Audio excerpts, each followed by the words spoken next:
Gananam tva ganapatigam havamahe kavim kavinamupamashravastamam Jyeshthārajam brahmanam brahmanaspatana shrunvannutibhis seedasadanam Shri Mahaganadhipataye namaha Gurur Brahma Gurur Vishnu Gurur Devo Maheshwaraha Guru Sakshat Param Brahma Tasmai Shri Gurave namaha Sadashiva Samarambham Shankaracharya Madhyamam Asmadacharya Paryantam Vande Guru Paramparam Om. Dear friends, we are in this 44th shloka of 6th Adhyaya. 44th shloka, we have almost completed the Bhashyam. I think the last one or two lines are there. We stopped at the place where that Purva Bhyasena Tenaiva, that is, because of the practice which was done in the earlier births. So that samskara is very much there in the person, and that samskara helps him. And then that samskara, whether this man wishes or not, that samskara drags him towards this sadhana. So that was the line, Purvabhyasena Tenaiva Hriyate. In spite of himself, he is drawn to that. So that is the first line. Then the second line says, the first line says, whether you like or not, you are dragged. The second line says, if you are a little bit jignasu, if you are showing a little bit of interest, you will be drawn further. You will go more close. So that is it. Jignasurapi yogasya shabda brahmati vartate. Even if you show a very little bit of interest, even a little bit of interest, you are going to go beyond the Shabda Brahma. What is Shabda Brahma? Shankaracharya is going to say. We were reading this line, Adharmasyed balavatrah krutaha tena yogajopi samskaraha abhibhuyate eva. We read that line. That is, in all the previous births, there is also called dharma, adharma, upachaya. You have done lot many punya karmas, you have also done lot many papa, you might have done some papa karmas too. So that backlog is there. Suppose the adharma content, the adharma component is quite strong, and your yoga abhyasa is not strong enough to withstand it. Then the yoga abhyasa is put in dormancy for some time, yoga abhyasa balam is put in waiting for some time, and that adharma will start giving result. And once that result is over, this again will rise. This yoga abhyasa strength, this will not be totally vanished, this will not be perished, this will not vanish. So this will again sprout, and then again this will start giving the result. So that is it. Yoga jopi samskaraha abhibhuyate eva. This yogajaha samskaraha, if it is weak and if it is not able to withstand that adharma component, then it will be defeated and it will lie dormant for some time. So we read up to this point. Tat kshayetu yogajaha samskaraha. This line also I think we read. Tat kshayetu yogajaha samskaraha swayameva karyamarabhate. So that means after that, after the expiry of that adharma samskara, after the expiry of that, whatever negative effect is there of that adharma, then this yogaja samskara karma marabhate, this samskara which is due to this yoga abhyasa, that will start giving the positive result. So that is it. Karma karya marabhate na dirghakalasthasya api vinashaha tasya asti ityarthaha. Though it is pending for quite a long time, na dirghakalasthasya, though it has been kept in a state of dormancy, though it is waiting for a long time, even then there is no vinasha for that. It has not vanished, it has not perished. Vinashaha tasya nasti ityarthaha. So we read up to this point. Let us read the next line. Jignasurapi yogasya swam rupam jnatumichan yogamarge pravurtaha sannyasi yogabhrashtaha samarthyat sopi shabda brahma vedokta karmanusthana phalam ativartate apakarishyati kimuta buddhya yo yogam tannishtaha abhyasam kuryat. Okay, he is saying 2 points here. One is jignasurapi yogasya. Yogasya jignasuhu api. Api, the very word indicates, even if you show a little bit of interest, even if you show some little bit of jignasa. Jignasa is jnatum ichha. That because purvabhyasa balam is there. With that purvabhyasa bala, you are only taking off from there where you stopped. You are only taking off from that level. So this particular person, Swam Rupam Jnatum Icchan, that is one who is desirous of knowing one's own Rupa. Swam Rupam Jnatum Icchan, no, desire to know one's own nature. That is, one's own nature means one's own real self, knowledge of the self. Then Yoga Marge Pravruttaha, one who is in this Dhyana Marga. Yoga Marga means we are talking about this Dhyana Marga. That is, he has crossed that Karma Yoga limits, and then he has taken up some sannyasa, and then he is into this Nididhyasana. What is Dhyana Yoga? Dhyana Yoga is nothing but Nididhyasana only. Nididhyasana, continuously focusing your mind on the Vedantic sentences and the meaning of those Vedantic sentences. Chitta Vritti Pravaha is a continuous homogeneous stream of thought. So that is it. Then that man, Yoga Marge Pravruttaha, then who is that man? Sannyasi Yoga Bhrashtaha Samarthyat. Samarthyat means as per the context. Samarthya does not mean strength. Samarthyat means as per the context, as per the present context. What does it mean? You are referring to a sannyasi and a Yoga Bhrashta. Yoga Bhrashta does not mean, in the last class I explained to you, Yoga Bhrashta does not mean somebody who falls a prey to any sensual pleasures or anything like that. Bhrashta, normally Bhrashta we use that word to somebody who is falling a prey to all these weaknesses. We are not talking about that. Yoga Bhrashta means only Sharira Bhrashta, Sharira Patam. Only Sharira, the body has fallen, and unfortunately in that previous life he could not attain Jnanam. So at that time, due to some reason, due to old age, he could not continue that Anusandhana, Brahmanusandhana, and he did not gain knowledge, that is Brahmajnanam. He did not have self-realization, and that is why he is taking off from where he left in the earlier Janma. So we are referring to that man as Yoga Bhrashta. So Yoga Bhrashta Sannyasi, Sopi, that man also, Saha Api, that means that man too, Shabda Brahma, Ativartate. Ativartate means apakarishyati. He says Ativartate apakarishyati. Apakarishyati means he gets rid of that Shabda Brahma.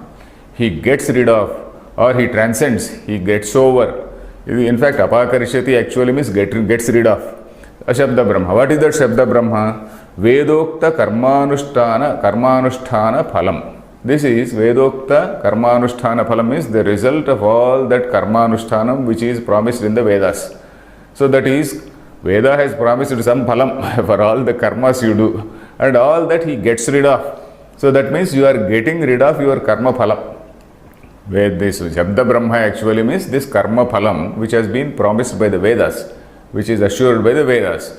Because of all the karmas, so many yagas, yajnas and all the good deeds you have done, some wells dug and then some schools built and some hospitals built and all these good deeds which you have done, it has given some karma, phala, That karma phalam also has to be destroyed. If that karma phalam is there, you will again take a birth in order to exhaust that particular karma phalam. So that is it. So ativartate, then apakarishyati, he gets rid of all that karma phalam. Kimuta buddhya yo yogam tannishtaha abhyasam kuryat. Kimuta means what to talk of. Kimuta is again a small expression which means what to talk of. Even with a little bit of jignasa, with a little bit of desire or interest, this man will get over what is this karma phalam. What to talk of a person who is seriously interested in this yoga abhyasa? Even with a little bit of interest you are passing, you are getting some pass mark. If you show some more interest, or if you are dedicated to that, you will definitely pass in distinction. So that is what it means. So kimuta buddhya means, buddhva, not buddhya, buddhva means knowing it. Knowing that, having that, paroksha jnana. Buddhva here means having that paroksha jnana of what Brahman is. He is trying to have it in a aparoksha manner. So buddhva yaha yogam tannishtaha abhyasam kuryat. Tannishtaha means tasminneva nishtaha. That is, he is just dedicated to that. He is settled in that. Tannishtaha. He is just not moving away from that. So tannishtaha san yogam abhyasam kuryat. So he has that theoretical knowledge of Brahman, that paroksha jnanam of Brahman, and he is trying to make it aparoksha. He is trying to experience it. So tannishtaha yoga abhyasam kuryat. So what to talk of somebody who is dedicatedly pursuing that nididhyasanam? If you are dedicatedly pursuing nididhyasanam, you will definitely attain Brahman. There is no doubt about it. So that is what he says. Kimuta, what to talk of? Then let us see the next shloka. Kutasya yogitvam shreyaha iti. Kutasya yogitvam shreyaha iti. So why is yogitvam? Yogitvam means this state of being yogi. Whenever you get this tvam, yogitvam, gunitvam, whatever it is, that it refers to a particular state or status. This status of being a yogi is called yogitvam. So kutasya yogitvam shreyaha. Why is this status of being a yogi shreyaha? Why is it great? So that is what he says. Let us read the shloka. Prayatnad yatamanastu yogi samshuddha kilbishah aneka janma samsiddhah tato yati param gatim. So prayatnad yatamanaha. So in the previous shloka we saw two levels. One is there is a purvabhyasa and this man is just keeping quiet. The second level is jnana. He shows some little bit of interest. So even when you are just keeping quiet, it is pulling you towards it. When you show some jnana, you will get greater result. Then here if you are doing some prayatna means more effort. If you are making more effort, this is the third level, then you will definitely pass distinction or you will get some gold medal or something like that. So prayatnad yatamanaha tu means on the other hand, prayatnad yatamanaha yogi. The yogi, one who is concentrating, who is in that nididhyasana mode and who is making some effort. Prayatnad yatamanaha. He is making some proper effort. Yatamanaha means one who is trying. Yatnam. You know the word yatnam, prayatnam, yatate.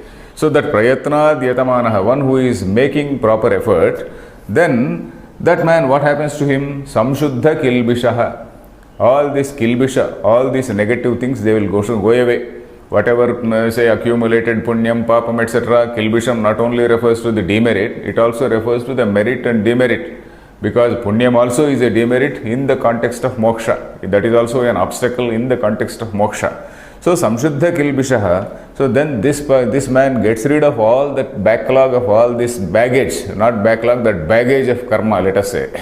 And aneka janma samsiddha. Aneka janma samsiddha means this man, he got ready. Samsiddha is one who gets ready. I am ready for this thing. So that is I am samsiddha. Samyak siddha. I am samsiddha. I am totally ready.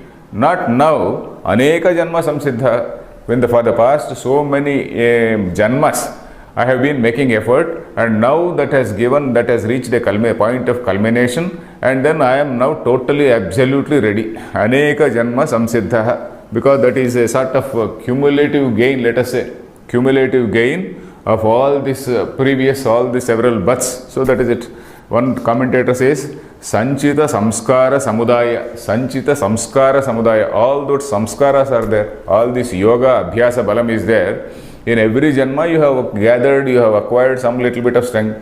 You have become stronger in another number 2 birth. You have become stronger in number 3 birth. More strong in number 4 birth. So like that, you have that yoga abhyasa bala has reached that 100% level now, and because of that past aneka janma samskara, then you have become quite strong. So then aneka janma samsiddha tataha means thereafter, yati param gatim. Yati param gatim means he attains that supreme goal. Param gati. Para means supreme. Gati means that goal.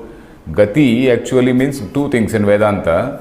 Gati means movement. Strictly speaking, the literal meaning of Gati is movement.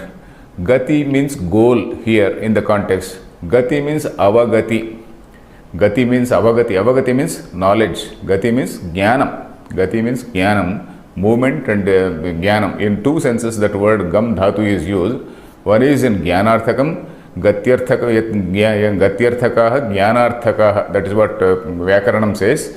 Gati means it also attaining something, that is jnanarthakam. So gati means avagati. So he gets that supreme knowledge. So that is the meaning of the shloka. Is the shloka clear? Yes. Prayatnad yatamanaha tu yogi samshuddha kilbishah. Samshuddha kilbishah means one who's say back, what is that, what is that baggage? All that baggage, it is just washed off. Samshuddha. Samshuddha means shodhanam. Shodhanam means just filtering away. Shodhanam actually means filtering away. Samshuddha means all those things have been filtered away. Literal meaning of samshuddha means cleaned, washed, filtered away. Shodhanam actually means you take a cloth and then you put something, you put some dirty thing, water in that, all the dirt stays back and then the water goes down. So that is what is shodhanam. That is it. So samshuddha kilbishaha aneka janma samsiddhaha, he got ready because of the purva janma, accumulated samskaras of all these purva janmas, all the previous births, and then he attains that avagati, he attains that knowledge. Let us read the bhashyam. Prayatnad yatamanaha yaha adhikataram yatamanaha ityarthaha. Okay, tatra yogi vidwan samshuddha kilbishah vishuddha kilbishah samshuddha papaha anekeshu janmasu kinchit kinchit samskara jatam upachitya tena upachitena aneka janma krutena samsiddhaha aneka janma samsiddhaha tataha labdha samyak darshana san yati param prakushtam gatim.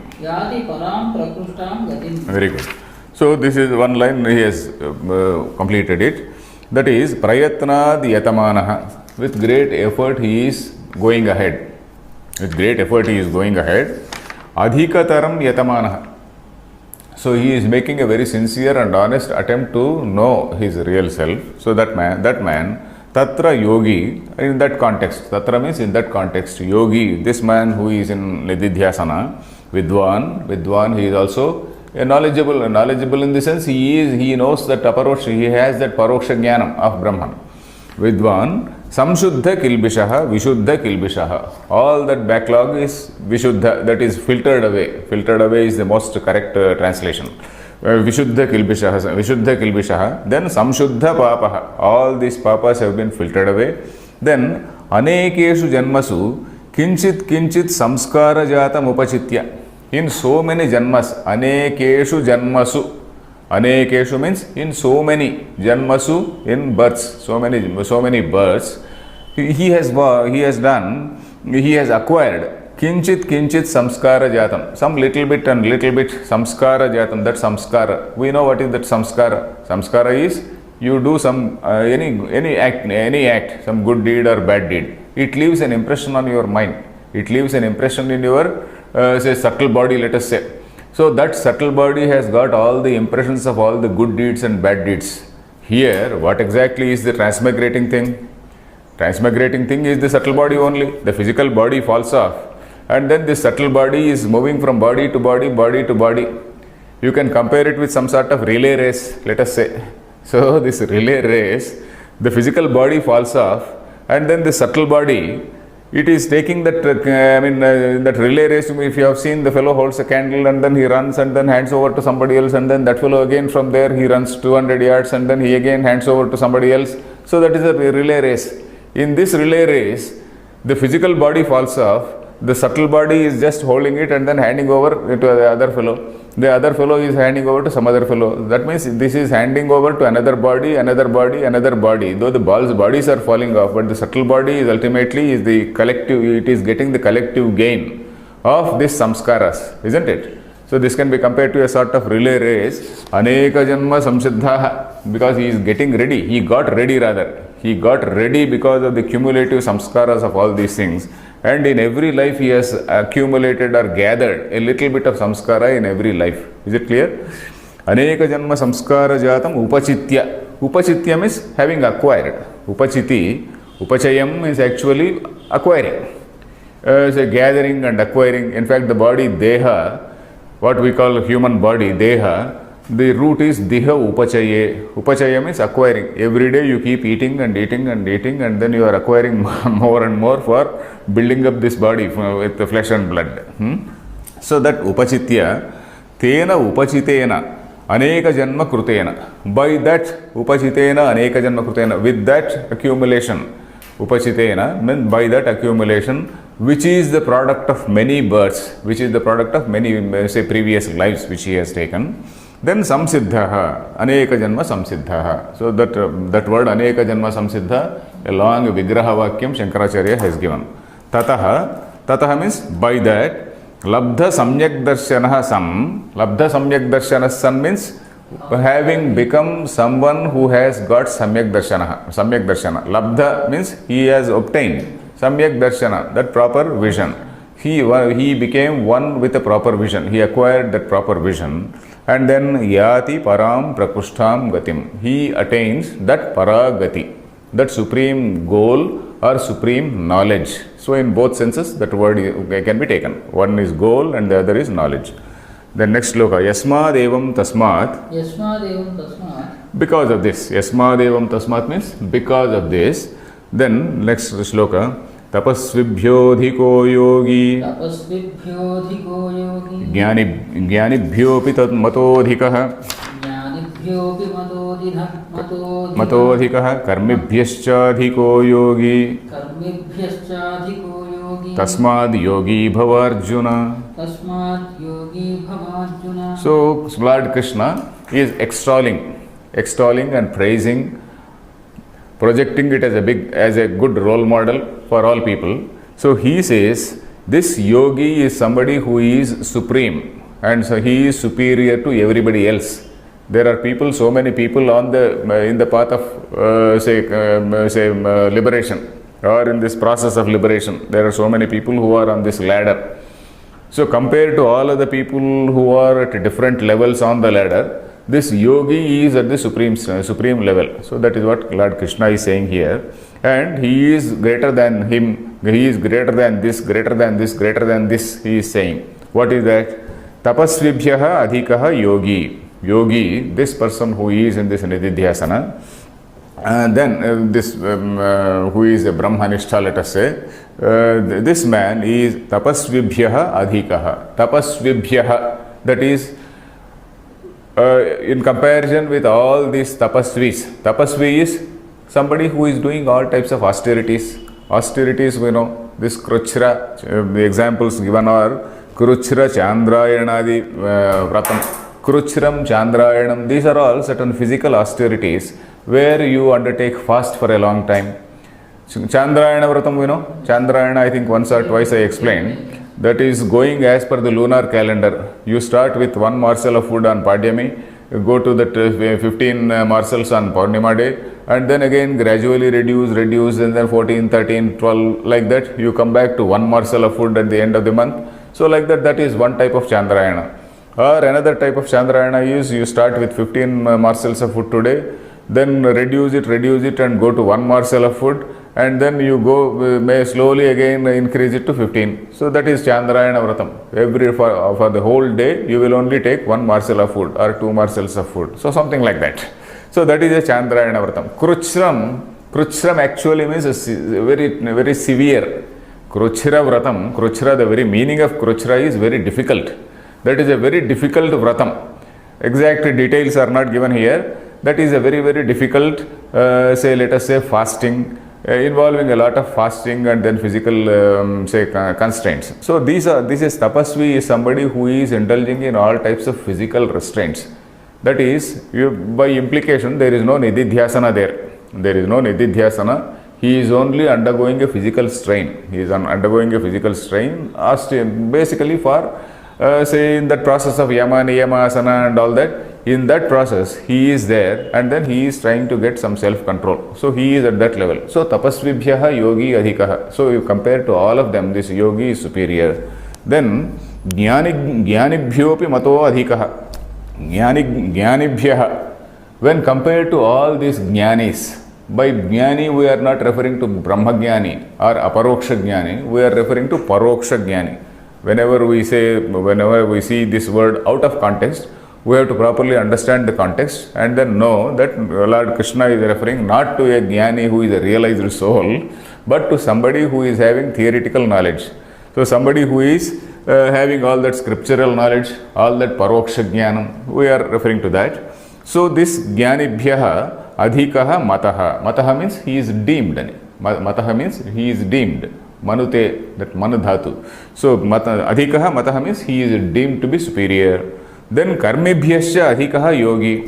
Then yogi adhikaha karmibhyascha. Karmi, who is a karmi? One who is engaged in all this karma kanda, that is doing all these yajnas, yagas and all that. So all this karma anusthana. So who is in this karma level? So this yogi is somebody who is superior to all these people. Karmibhyaha adhikaha yogi. Tasmat yogi bhava Arjuna. O Arjuna, you become a yogi. So that is the meaning. Tasmat, therefore, hey Arjuna, yogi bhava. You become a yogi. So you first do, so you become a yogi. So that is the meaning here. So let us see, why is this man a adhikaha? Tapasvibhyaha adhikaha, jnanibhyaha adhikaha, karmibhyascha adhikaha. Why? That means this yogi is somebody who has achieved a particular level in nididhyasana. So you might have done all this Veda, you might have read all these Upanishads, and then you might be theoretically knowing what is, say, Brahman, theoretically. But you have never done meditation. You have never practiced these sadhanas which we have seen in this, say, 6th chapter. This 6th chapter is supposed to transform us totally. At least, if not totally, at least bring about some change in our attitude.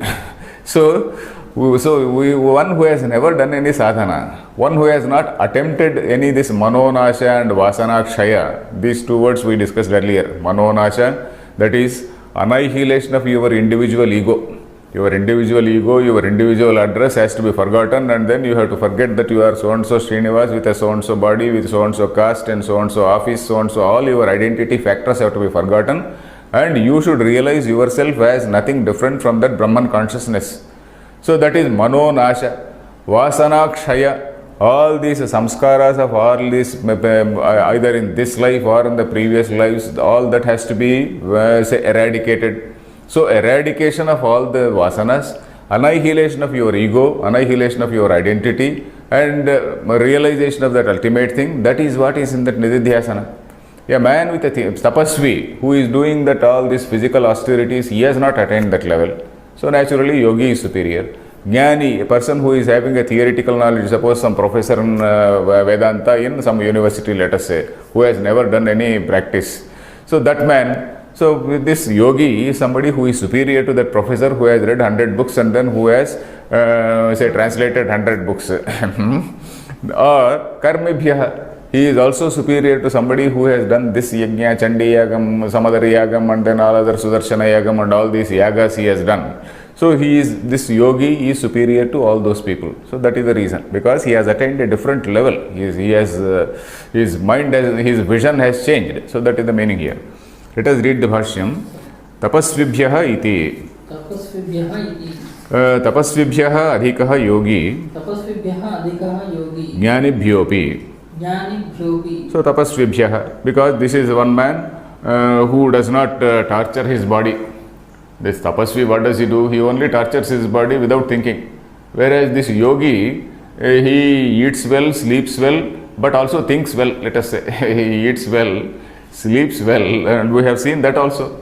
Yuktahara viharasya, yukta cheshtasya karmasu. So you please eat well, sleep well, think well. So that is what this man yogi is. Then jnanibhyopi. Jnanamatra शास्त्रार्थ पांडित्यम तद्वद्भ्योपि मतः ज्ञातः अधिकः श्रेष्ठ इति. So Shankaracharya is saying jnanam atra shastrartha pandityam. So professorial knowledge, let us say, shastrartha pandityam, then he knows this shastra, that shastra, he has read all these Advaita Siddhi, some other Naishkarmya Siddhi and all these Siddhi Granthas he has studied, and then he teaches also. Then, but he has not done any sort of sadhana. Then tadvadbhyopi, tadvadbhyaha, that is people who have such knowledge. Tadvat Tadvan. Tadvan means one who has that. Tat plus vat, matuvartakam. It is called matu pratyam. Tadvan means one who has that. Tadvadbhyaha is that plural. Tadvadbhyaha when compared to those people. Compared to those people who have that Shastra knowledge. Then mataha gnataha. Gnataha means he is known. Mataha means he is known or deemed. Adhikaha shreshtaha iti. Then karmibhyaha agnihotradi karma tadvadbhyaha adhikaha yogi vishishtaha. Yasmat tasmat yogi bhava Arjuna. So then karmibhyaha, who is a karmi? Agnihotradi karma, the man who is doing all this agnihotradi karma. Tadvadbhyaha, people who have that particular say wealth, let us say karma is his wealth. So all that wealth, tadvadbhyaha, the people who have that wealth, compared to all those people, then yogi adhikaha, he is a visishtaha, he is supreme, he is superior to them. Yasmat tasmat, that is because of that. Yasmat tasmat, whenever you get, because of that. As it is so, because of that you do this. Because of that, the yogi bhava Arjuna. Hey Arjuna, yogi bhava. You become a yogi. What does it mean? What ultimately, are you seeing any contradiction here? So in the earlier shloka, in the earlier adhyaya, Krishna had said, karmanyeva adhikaraste. You have to become a karma yogi only. So nothing else. Then kuru karmaiva tasmatvam. So he repeatedly said, you have to do karma, you have to do karma. But here he is saying yogi bhava. So usually we have to get this doubt. You have to get this doubt. Here of course Krishna is saying yogi bhava. How can Krishna say that? Of course I also did not get this doubt. Whereas one commentator, Ramaraya, he has pointed this out. And then how to reconcile? So what Ramaraya says is that you first perform your karma yoga. You first perform your karma yoga. As a grihastha, it is your duty to perform your karma yoga. And after performing your karma yoga, and even while performing your karma yoga, you start doing some sadhana. And after you complete your karma yoga at a particular stage, when you grow old, whatever it is, or when you retire at least, so then, at least then you start seriously, come into this orbit very, very seriously. That is what he means. So he says that after performing that karma yoga, all that, in the case of Arjuna, he has to battle.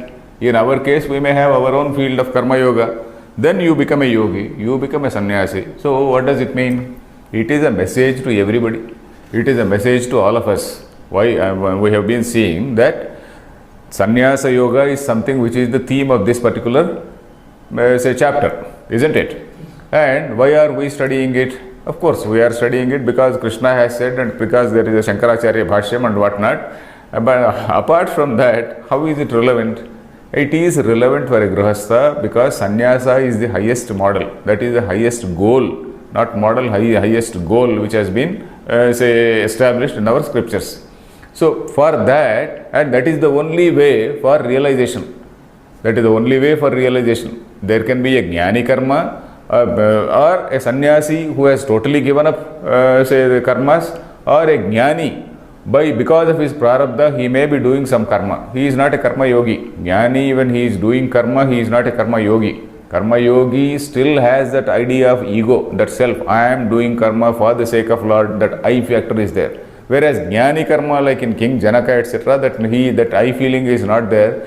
He is just performing it as a sort of prarabdha. So that is the difference. So here, this is a message to everybody. This is a message to every grihastha that this whatever is told to Arjuna is applicable to every one of us, because Krishna is the guru. Let us say he is the archetypal guru, and Arjuna is the archetypal shishya. Archetypal shishya means he represents all humanity. He represents you and me. All the grihasthas he represents. Krishna is that universal teacher who represents all the gurus who have been teaching Brahma Vidya. So that is it. That is the archetypal teacher, and here is the archetypal student. So that is it. Yogi bhava Arjuna. So then next sloka, yoginam iti. Yoginam iti. Let us read the sloka. Yoginam api sarvesham. Yoginam api sarvesham. मद्गतेन अंतरात्मना मद्गतेनान्तरात्मना श्रद्धावान् भजते यो मां श्रद्धावान् भजते यो मां समे युक्ततमो मतः. समे युक्ततमो मतः. So this is the final say shloka. Iti Srimad Bhagavad Gita su Upanishadsu Brahma Vidyayam Yoga Shastre Shri Krishna Arjuna Samvade Atma Sanyama Yogo Nama Shashtodhyayah. So that is what it says. This is the 6th chapter. It's now over. Let us read this shloka.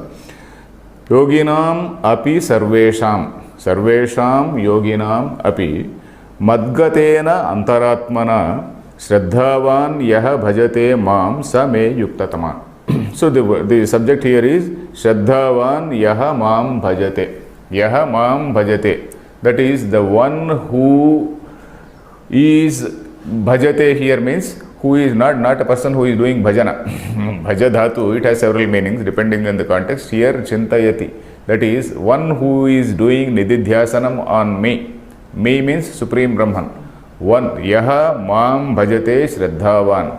The one who is in that Nididhyasana, doing Nididhyasana on Brahman with Shraddha, so that man, Same Yukta Tamaha, he is the person who can be deemed as the highest person, highest type of yogi.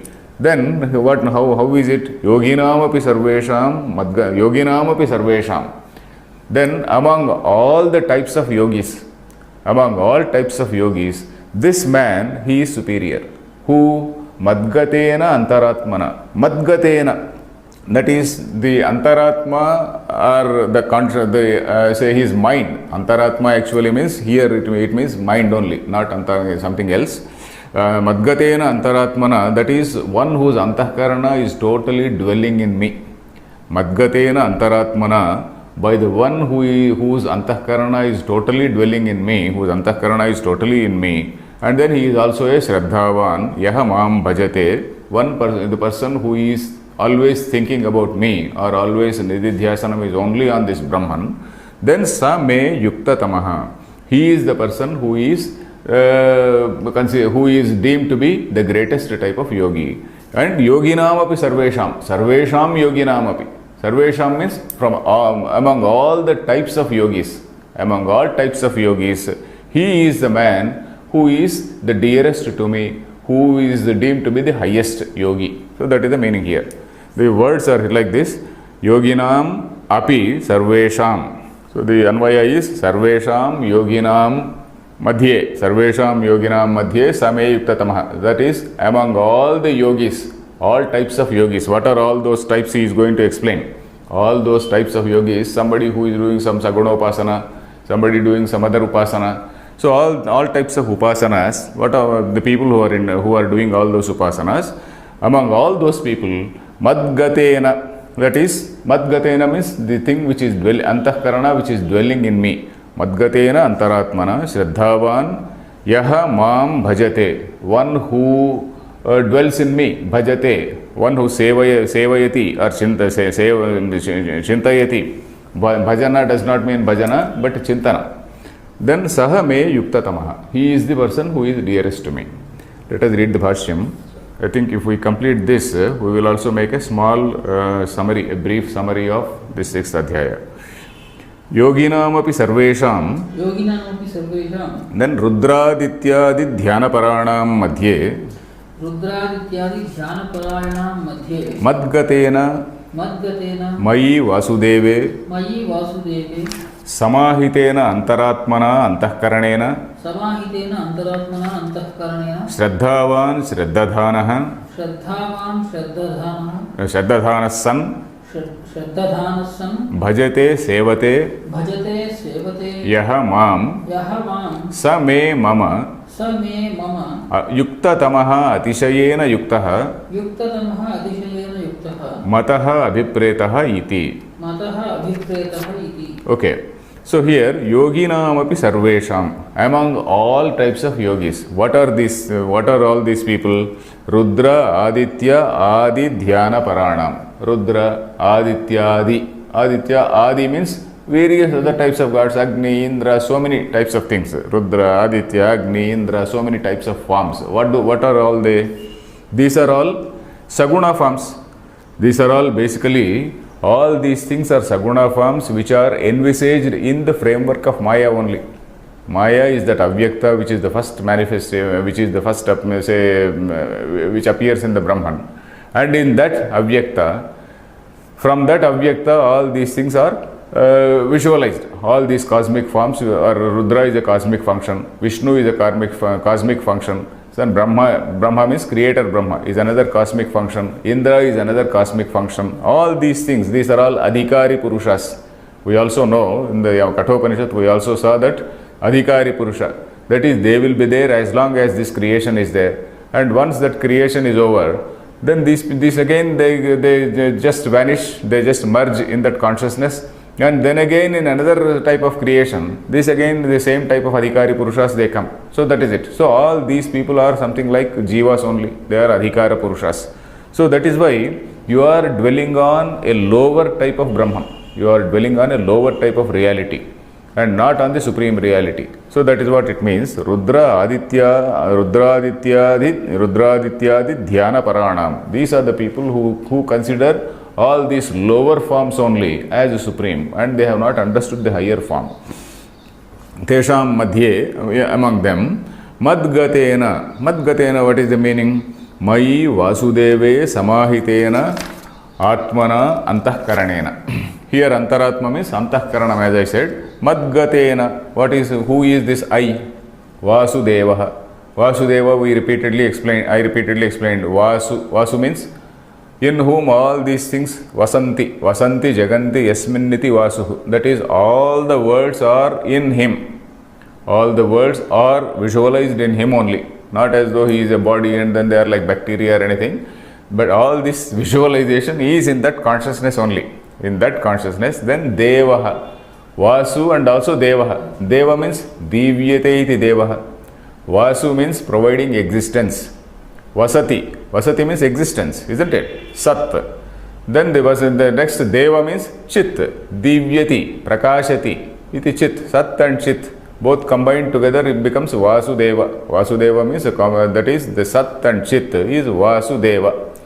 So that is it. Deva is actually, it is Swaprakasha. That is the consciousness which is not dependent on anything else, and then which is the illuminer of all other things. And that consciousness only is pervading, and then which is there in everything else. So that is the meaning. Vasudevaha, Vamayi Vasudeve, Samahitena Antahkaranena. Samahita, this word also is a technical which we know. Samadhi, it comes from Samadhi. That means the mind is totally set in that. So that is called Samahitena Antaratmana Antahkaranena. This Antahkaranam is totally in Samadhi in that particular Vasudeva.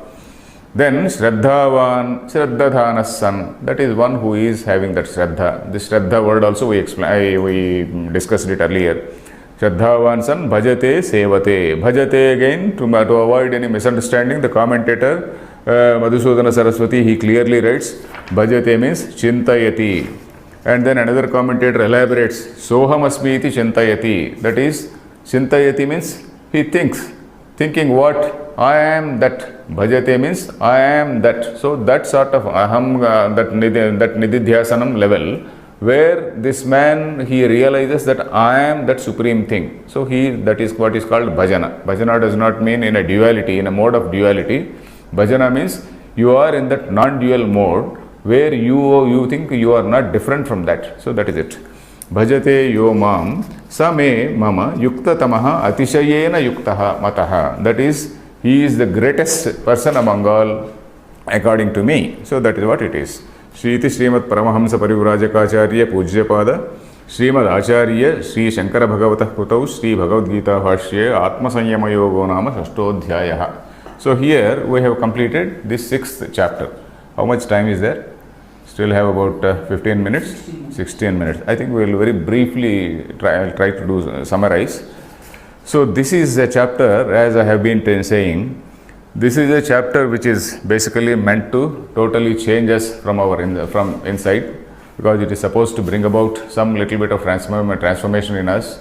And if it has not brought about any transformation, it only means that we have not heard the words of Krishna very correctly.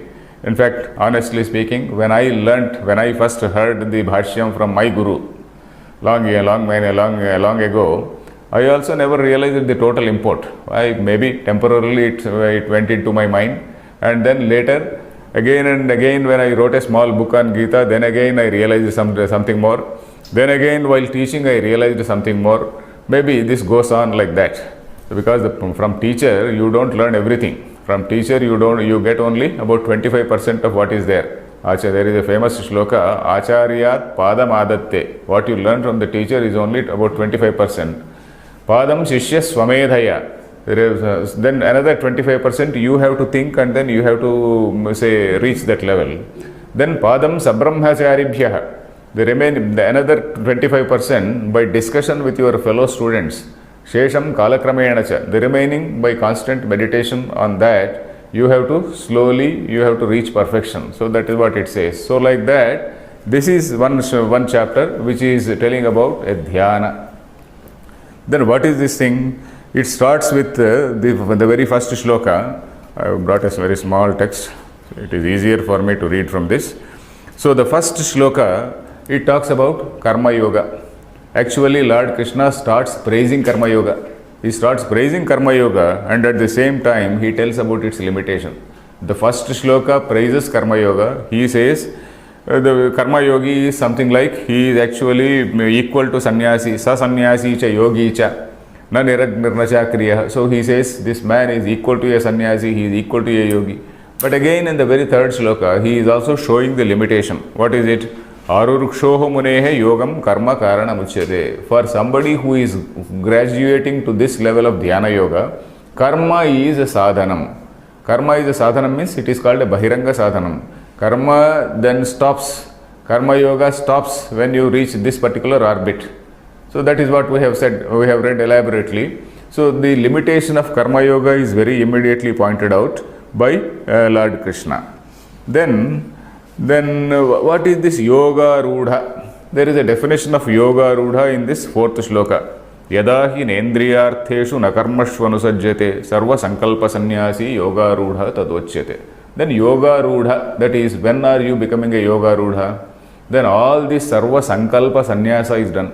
Any type of aspiration for any external object, that is sankalpa. Sankalpa is aspiration for an external object, visualizing something great about an external object, that is sankalpa. All these sankalpas have been sanyastani, that is all these things have been renounced. So he is at that stage, so he is called yoga rudha. Then this shloka gives the definition of yoga rudha. And this fifth and sixth shlokas, they introduce the dhyana yoga. The importance of dhyana yoga. Importance of dhyana yoga, what does it mean? That is Uddhared Atmanatmanam na Atmanam avasadayet. Lord Krishna is making a statement, a sort of counseling rather. Here it is a sort of counseling which says you have to uplift yourself by your own Atma. Your own Atma is your friend, your own Atma is your enemy. If Atma means here Antahkarana. Your own Antahkarana, if it is not properly restrained, it is your enemy. If it is properly restrained, if it is properly trained, it is your friend. It is a good sadhana in your spiritual progress. So that is what Krishna says. Then dhyana yoga. What is this dhyana yoga? That also has been defined. Dhyana yoga means nothing but nididhyasanam. That is mentioned in this fifth, sixth shlokas. Then what is the effect? What is the effect of this dhyana yoga? The very vision of this man changes. Jitatmanaha prashantasya paramatma samahitaha Shitoshna sukha dukkeshu tatha manapamanayoho. Then this man, he goes beyond all this transactional level. Then he is a jitatma, one who has control over this body-mind complex, and then he has achieved that equanimity. Then paramatma samahitaha. He is dwelling very much in this paramatma. Then he has gone beyond these dualities. Shita, Ushna, Sukha, Dukkeshu, Tatha, Manapamanayo. So he has gone beyond these, dualities. Then then again the next few shlokas, that is the 10th shloka to 28th shloka, they talk about this yoga abhyasa. The first he gives a picture of the Jnani. Then one more shloka is there. One more shloka is there about Jnani. That is Suhrun Mitrar Yudasina. That is 9th shloka. 9th shloka talks about a Jnani. Jnani, who is he?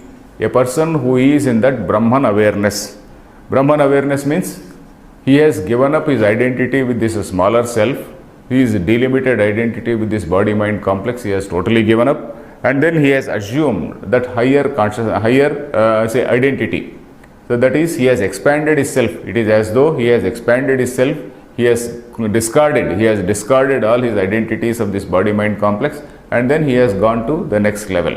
So that is what it is. He has his smaller self ceases and he identifies himself with Brahman. So the very vision has changed. So when the vision changes, your behavior also changes, because our knowledge, our vision dictates or determines our behavior, isn't it? You have a particular type of knowledge or vision or understanding that determines your behavior. So similarly, in this case also, one who is in that Brahman awareness, his attitude to people will be different. He will be more compassionate.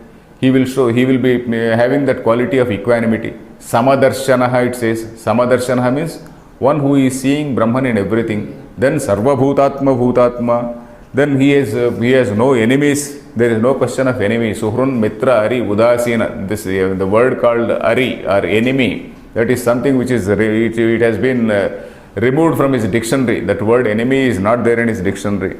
So he is one person who is beyond all these things. So his vision and his total behavior and his action have totally changed. So that is the meaning here. Then from 11th shloka onwards, you have 10th shloka itself. 10th shloka itself, it starts talking about yoga abhyasa. This yoga abhyasa is something which, this again we talked about it. Yoga abhyasa means a conscious control of this body-mind complex. This conscious control of the body-mind complex, the yoga abhyasa basically it is based on the principle that by a conscious effort, you can bring about some change in the antahkarana. So that is the basic principle. Then that conscious effort is called hatha yoga. Hatha yoga, you must have heard this word hatha yoga, heard this word hatha yoga. Hatha yoga, hatha actually means practice. Hatha actually means effort. That hatha yoga, and part of that hatha yoga is this yama, niyama, asana, pranayama, pratyahara. These 5 levels are part of that hatha yoga, where you physically restrain your body and mind. There is a conscious effort to restrain the body, and by restraining the body, again restraining the mind consciously. So these two things go on.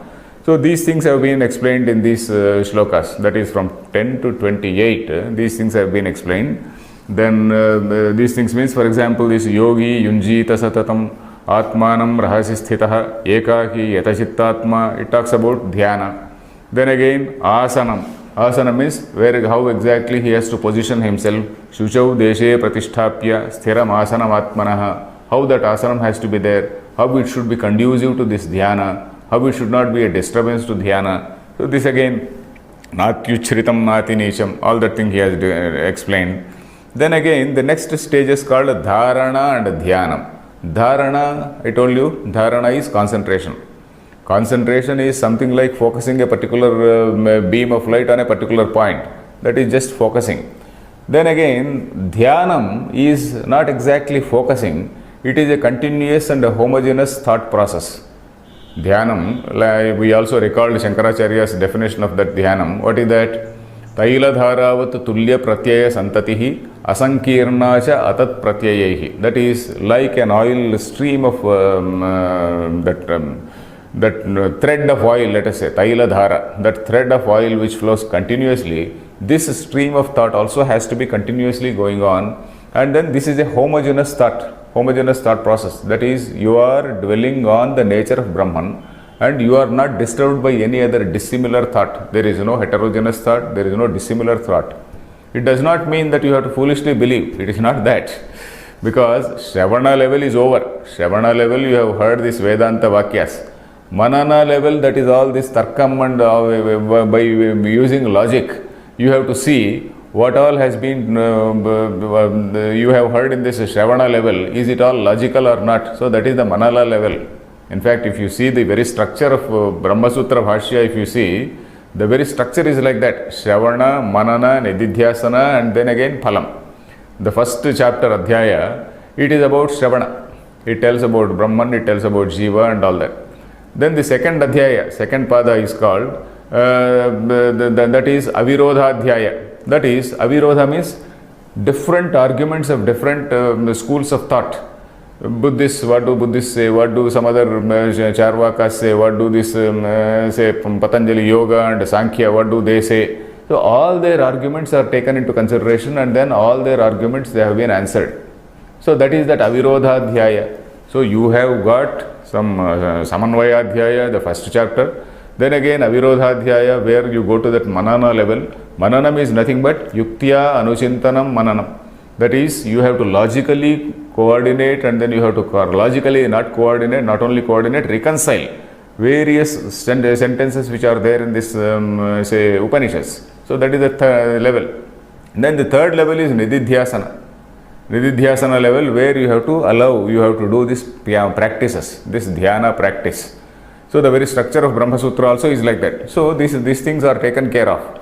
So nididhyasana does not mean you have to foolishly believe in something, or something like an auto-suggestion, because sometimes some of these people, they also make an allegation that all this Brahma Vidya and all this is nothing but some auto-suggestion or self-hypnosis. This is not self-hypnosis.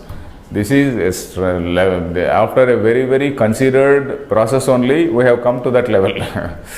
So you have listened to all this argument of this say Upanishads. Then again you have also done this logical say evaluation of that, validation or evaluation of that. You have come to the next stage, that is sadhana level. So that is that nididhyasana level, isn't it? So it is not a foolish or very, very credulous self-deception. It is not a question of self-deception. So that nididhyasana is an exercise in losing one's individual self and expanding one's self. So that is that nididhyasana. And then so all this is told in from this shlokas from 10 to 28. So then there are various examples which are given, like say yada viniyatam chittam yatha deepo nivatastha nengate sopama smruta. One beautiful example of a lamp, a nivatastha lamp. That is a lamp which is in such a breezeless state. So where your mind is not disturbed by any other wavering thought. So that is again, it is discussed here. Then what is the result? Sukham atyantikam yat tad buddhigrahyam atindriyam. What is the result of all this? The result of all this is, in that chitta pravaha, you get that supreme joy. The supreme joy means not compared to that Vishayananda, not something the joy really, because of eating something which is comparable to some 10 ice creams or something like that. Vishayananda is only a small reflection of the Brahmananda. Once you are in that state of Chit and Sat, you also automatically become that Ananda. Ananda again is Brahma Swarupa only. Atma Swarupa is, the very Swarupa is Ananda.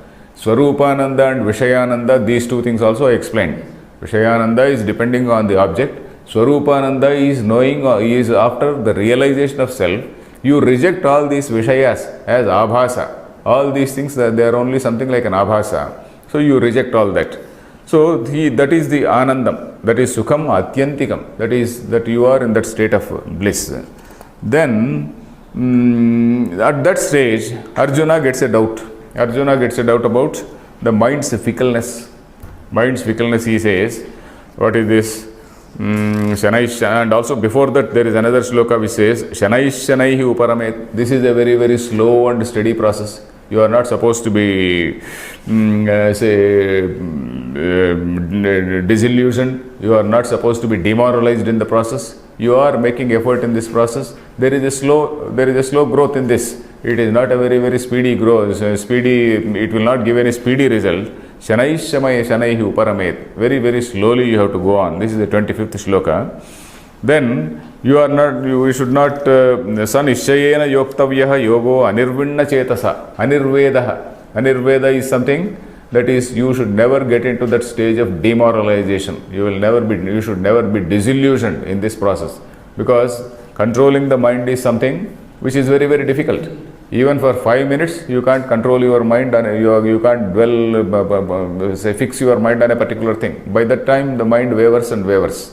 So that is the problem. So that is exactly the problem which say Arjuna also realizes. Then before that there are some wonderful slokas which we have seen.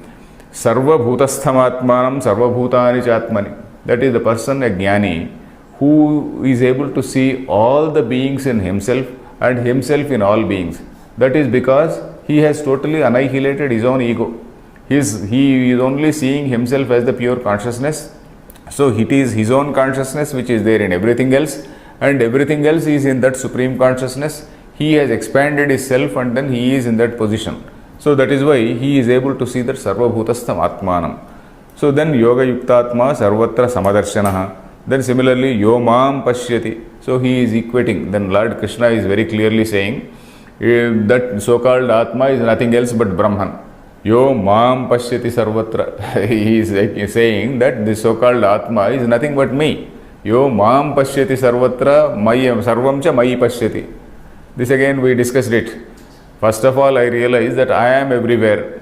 Then again I also realized that Brahman is everywhere. Then what does it mean? I am everywhere and Brahman everywhere. This Atma is something which is the same as Brahman. So these two slokas we have to link up like that. Then Atma upamyena sarvatra samam pashyati Arjuna. This is again a beautiful word. Atma upamyam. Atma upamyam. This is a 32nd verse. This is again a beautiful verse which says Atma upamyam is comparing oneself with all others. Say in that process, he is the one person who shows compassion to everybody. Atma upamyam. That is, he puts himself in the shoes of others. So that is that Atma upamyena samam pashyati. He sees, Brahman equally in everything. Sarvatra samadarshanaha. We have come across in that Shunichaiva Shvapakecha also. We came across this word, samadarshanaha. Then at this point, Arjuna gets a doubt about the fickleness of mind. So chanchalam hi manah Krishna pramati balavadrudham. This is so churning. The mind is something which is of churning nature. it doesn't keep quiet. And then the nigraham tasyaham nigraham manye vayoriva sudushkaram. And restraining it is something which is as difficult as capturing air. It is very difficult to capture. It is impossible to capture air with your fist. So that is how fixing your mind on a particular thought is also equally difficult. So that is what he says. Then Lord Krishna concedes. He says, yes, my dear, it is correct. But then you can do it by abhyasa and vairagya. These two things, that abhyasa vairagya abhyam tan nirodha is one sutra from Patanjali also we recall. And in the process we also have to see that this 6th chapter which talks about so many practices, all these practices are there in Patanjali Yoga Sutra in a more pithy and then in aphoristic style. And we have also discussed that we have no conflict with Patanjali so long as all these sadhanas are concerned. This Patanjali Yoga Darshana, what all process is there, process of self-discipline, we have no conflict with the whole process of self-discipline. The whole process is there in all other systems of Indian philosophy. In Buddhism, in Jainism, in Vedanta, in other schools, it is there. The conflict comes only at the final doctrinal level. At the level of doctrine, they accept both they both accept Chit and Jada. That is sentient and insentient. Chit is sentient. Jada is insentient. Whereas Vedanta says there is no Jada, the whole thing is Chit only. Chit is manifesting as Jada. If you are seeing a stone, it is not a Jada independent of the Supreme Consciousness. This is also that consciousness only which is appearing as Jada. So this Chit alone is there, such Chit, that alone is there, and there is no question of any other insentient thing which is apart from Brahman. Whereas the Sankhya and Yoga, they say there are two entities called Prakriti and Purusha. Prakriti is Jada, that is insentient. Purusha is something which is who is the seer, which is the sentient. So that is what they say. Whereas Vedanta disagrees with that. So except at the final level of doctrinal conclusion, let us say, at that level there is a dispute. But otherwise the whole yoga process is same. Then again Arjuna gets another doubt. Arjuna gets another doubt about a person who suddenly who is disabled from that nididhyasana. Disabled is a very correct thing, because ayatihi shraddhayopetaha yogat chalitamanasa. This is one man who could not put in proper effort. who could not put in the required amount of effort, but then he is having that Shraddhaya Upetaha. Then Yoga Chalita Manasaha, in spite of himself, for no fault of his, he gets disturbed in that process. So what will happen to him? He is not somebody who gets attracted by any sensual pleasures or anything. He is somebody for no fault of his, he gets disturbed in that process. Then his doubt is whether this man will lose here and there also. Ubhaya Vibhrashtaha. He has given up that path of Karma Yoga and then he has taken up Dhyana Yoga. He lost this and then he lost that also. Will he fall between the two stools? So that is what he says. Then Lord Krishna says, no, it is not correct. Anybody who is a Kalyana Krut, Nahi Kalyana Krut Kaschit Durgatim Tada Gacchati. That is the 40th shloka. That is Kalyana Krut. Whoever does any noble deed, whoever does any good deed, Kalyana means anything good for, say, not only the humanity, any good deed, even Dhyanam. This Dhyanam, it is not something good for the humanity, it is something in the process of self-realization. That is again a Kalyana karma. So, Dhyana Yogi, again we have discussed one thing. Dhyana Yoga also is one type of karma, isn't it? Karma, Yajna Yagadi is one karma. Karma Yoga is also karma. Then say what is this? Dhyana Yoga is a karma. Bhakti Yoga is a karma. Wherever this I is still there, that becomes karma. The I is very much there in Dhyana Yoga also. At the final level, this I disappears. When this Dhyana fructifies, when this Dhyana results in positive results, then that I goes. Till that time, this man, so long as he is, even if he is continuously doing Nididhyasana, he is trying to get rid of that I. He is trying to get rid of that individual ego. So that Dhyana is, in that I, ego is still there. Which means he is still in the realm of that Dharma, Adharma, etc., Punyam, Papam, etc. And because of the Punyam which he has done through this whole process, then he gets into two types of births. One is Shuchinam Srimatam Gehe. One is a rich and pious people. The other is poor and pious people who are yogis. The rich and pious people, in that life, what will happen to him? In that life, there is a possibility of some distractions, there is a possibility of some disturbances, and he may not be able to ultimately gain this role. So, it is better to be born in a poor family, in the family of yogis, in that lineage of yogis, because this is again, as I said, it is something like a relay race, where this man takes over and then he immediately, there is such a conducive atmosphere in that yoginam family, and then that is why Lord Krishna says, Yetadhi durlabhataram loke janma yadidrusham. That is the 42nd shloka. He says, this particular birth, that is to be born in the house of a poor man and also a yogi, that is something which is very, very difficult. So that is why, that is, he is taking over or taking off, not taking over, he is taking off from where he had stopped in the previous Janma. So that is what we saw. Then again the last couple of shlokas we read in the present class itself, that is Prayatna Adhyatma Nastu Yogi Samsiddha Kalpisha, Samshuddha Kalpisha, etc. Then 46th shloka I explained just now, that is Tasmad Yogi Bhava Arjuna. Oh Arjuna, you become a yogi. Then this is a message to all of us. This is a message to all of us, that is, though this whole chapter is told for a sannyasi, it is something which finally Krishna is saying, you become a yogi. And what does it mean? It is a message to every gruhastha. It is a message to every gruhastha, that is a householder, to introduce some self-discipline.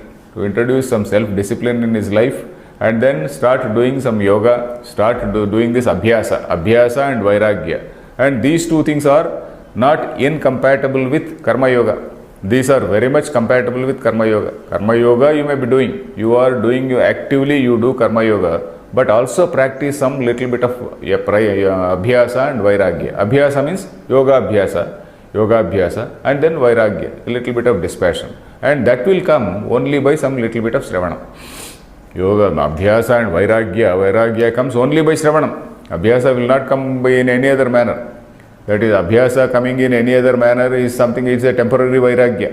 That is Purana Vairagya, Smashana Vairagya we discussed earlier. So that should not be, that is not the type of fleeting Vairagya dependent on some bad incident and something like that.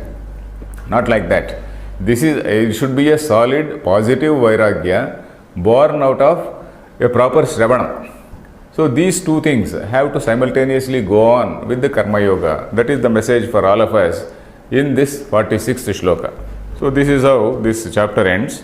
I think we'll close here and then we'll take up the 6th. Is there still time?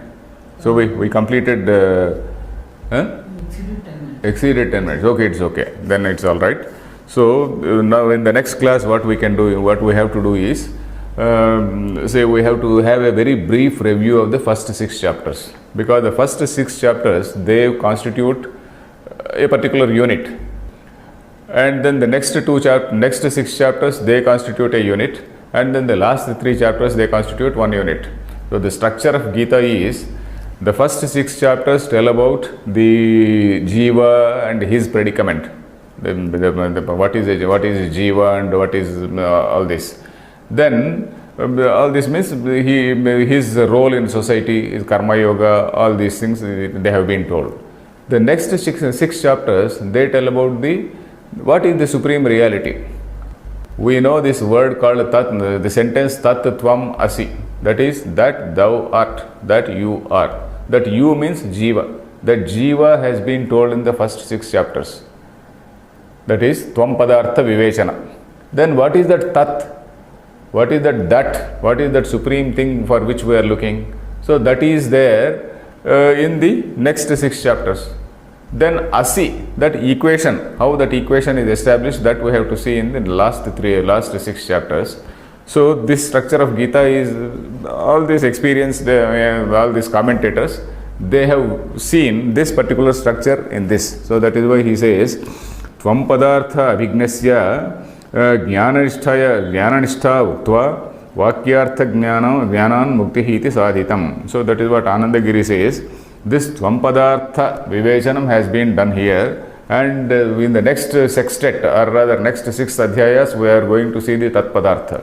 So what is this Tvam Padartha which we have seen in the first 6 chapters? We will see a very brief say recapitulation of these first 6 chapters, and then move on to 7th adhyaya in the next class.